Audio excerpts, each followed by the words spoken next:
I'm 24 years old, recently unemployed, moved back in with my parents, and on a mission to pick up as many crafty hobbies to distract myself from the depression of job searching. Welcome back to my unemployment craft series, and today we're going to finish up this Ichigo Daifuku inspired air dry clay project to store all my little lip products. I filmed this over the course of a few days since I'm impatient and wanted to finish this project ASAP, but after leaving it to dry, I was finally able to paint it and add the finishing glaze. And here's the final result! This project made me question all my life decisions, but at the end of the day, it was actually kind of worth it. I don't think I was happy with it at first, but the more I look at it, the cuter it gets. I don't know. Here she is with all the lip products, and I think it turned out pretty decent considering I'm not experienced in working with air dry clay. Hopefully the next project won't make me want to sell my soul, but I guess we'll have to wait and see. Until next time! Today we're making these little ceramic Halloween ghosts, and the really fun part about this project is that it's air dry clay friendly too, so if you want to try this at home you can. So instead of my slab roller, I'm using these little wooden dowels to help me get an even thickness for the clay, and I'm using a cookie cutter to make a round shape, and it's important that it's thin so that it's easy to make those little draped ruffles on the ghost. And I'm using this thing called a pony roller to bevel the edge, and then I smooth out the edge with a sponge, and using anything with like a rounded top, center the circle on top of that and start evenly pressing it down on all sides, kind of shaping the ruffles as you go. And then for the little arms, take two same shaped blobs of clay and make little cone shapes out of them and slip and score those onto the ghost body, making sure you get a really good connection. And for the eyes, I'm using this little hole punch tool, which makes it really easy, but you can use a needle tool also. You just have to clean it up a little bit. And I gave this little guy a pumpkin candy basket, which I just thought was so cute. And here they are fired. I think they're adorable. I just want to make so many more of these. Let me know if you try this out. 'Twas a long time ago, longer now than it seems, in a place that perhaps you've seen in your dreams, for the story that you are about to be told took place in the holiday worlds of old. Now, you've probably wondered where holidays come from. If you haven't,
I shall record every step. Oh. I wake up before I put on my makeup, say a little prayer for you, while combing my hair now. I fell in love with a criminal. She stole my heart and I didn't know. She got me hooked after just a touch. Like ooh, she's so dangerous. She got me locked up. Good question. I might not be the right person to ask because I don't work with polymer clay that much. It's kind of an apples and oranges situation because they're hard to compare. I think polymer clay is definitely better for some aspects. Like if you're making jewellery or key rings or small trinkets, it's a bit more durable.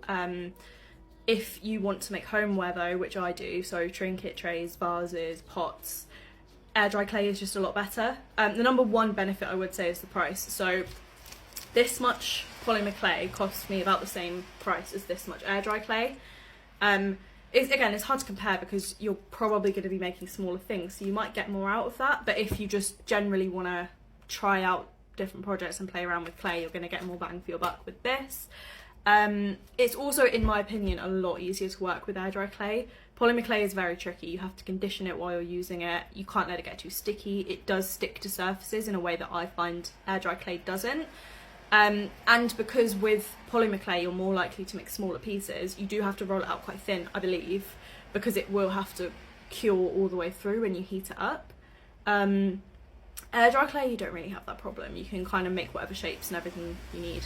But yeah, polymer clay is going to be just generally a bit trickier because you're going to have to work with a smaller project. That's my opinion. Maybe somebody else could offer more insight than I can.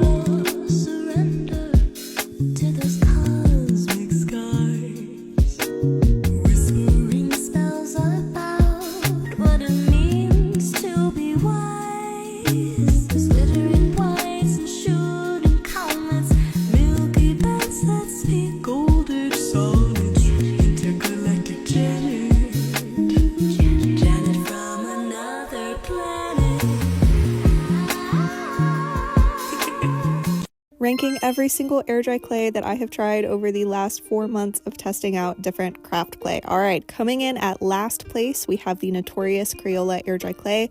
This stuff is good to learn on because it's so cheap, but it does completely disintegrate over time, depending on who you talk to, but last place for me.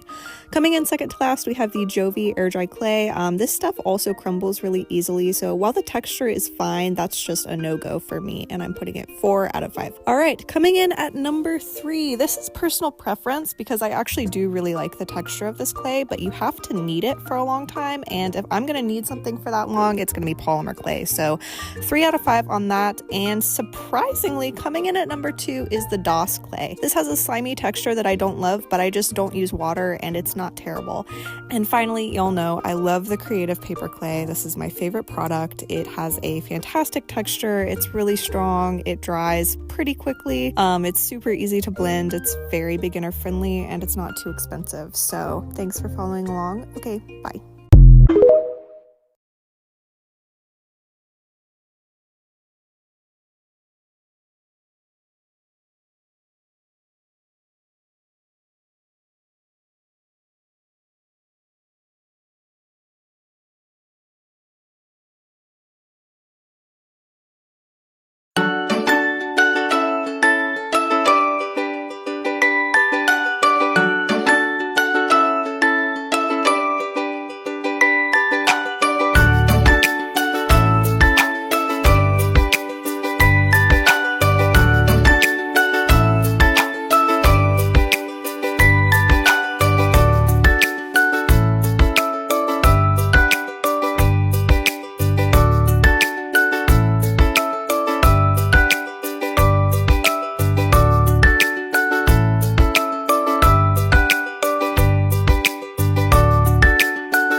Cut on the air dry clay slime.